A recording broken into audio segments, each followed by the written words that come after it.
Welcome back to the WHHI News. It's a new year, getting back into the routine of things. Dr. Debi Lynes is here to talk about that. You know, maybe some people have a little bit of a letdown after the holidays, but then you kind of go back to the norm. What do we have to keep in mind? Well, what's really interesting is we always have these expectations.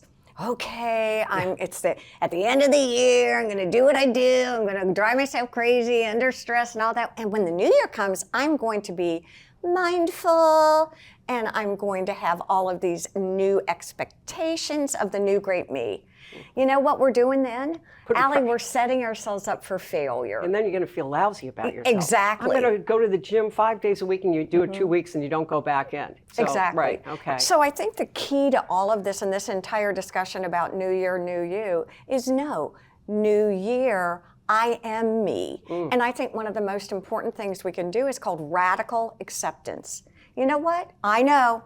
It sounds like a good thing, but it is. But how it's do you do it? Well, I'm going to tell you what I think you should do and understand that it's really difficult, and I struggle with it all the time.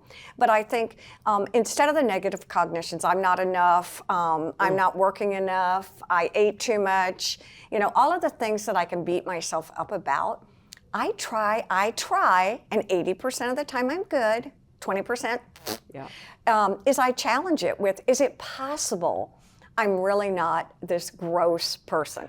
Is it possible that I'm really not stupid, or I'm really not enough? Is it just possible? It's self-talk, and I got to tell you, I am the queen of saying negative stuff to myself, and it is not healthy. No. But it's easier because it takes less energy too, so you really have to think about it. Because when we start with negative self-talk, it becomes a self-fulfilling prophecy. Neurobiologically, we build a brain circuit around the I'm not enough. Yeah. Okay? Yeah. But if we challenge it with, is it possible that right now, this second, you and I are enough? Maybe not. Maybe we...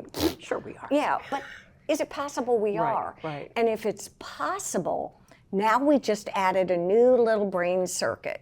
And so if we begin to kind of challenge this negative self-talk, and we build this, is it possible I'm really okay the way I am? Sooner or later, our brain begins to associate these automatic thoughts with possibility rather than negativity. And we can't really help it. It's just the way our brain chemistry works. It's powerful. It is powerful. There's because robust evidence to support absolutely. it. And people are going to gravitate more towards you if they can sense from you that you're feeling good about yourself. But what's really interesting about what you're saying, and you and I are probably great examples, and anyone who sits behind a desk like this, there are things called masking.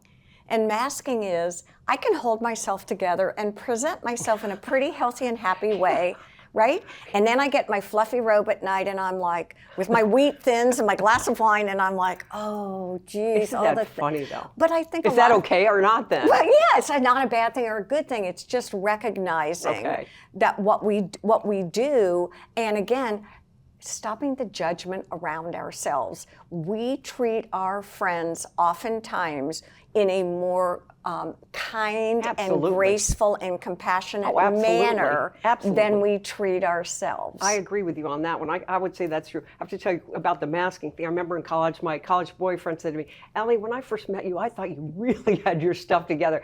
Then I figured out you were just as messed up as the rest of us. Exactly. That's masking. And you know what I do with that? When people tell me that all the time, I think when I was about 40, and I wish I had done it sooner, I embraced quirky. That was my word. Okay.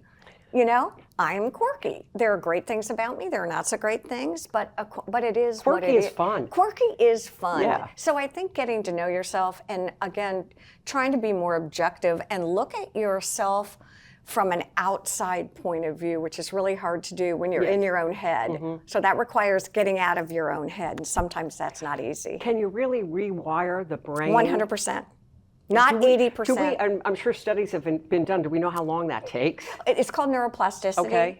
And really the interesting part, and I know we've only got 30 seconds, is if you have these neural circuits, the way into a neural circuit, let's say there are 10 million neural circuits that are negative, it only takes one new neural circuit to begin the neuroplasticity. Great. So getting into this and shifting isn't hard at all. Practicing is the key. It's fascinating for neuroplasticity at any age. Dr. Debi Lynes, thanks so much. Appreciate it. Okay, and thank you. We'll be right back.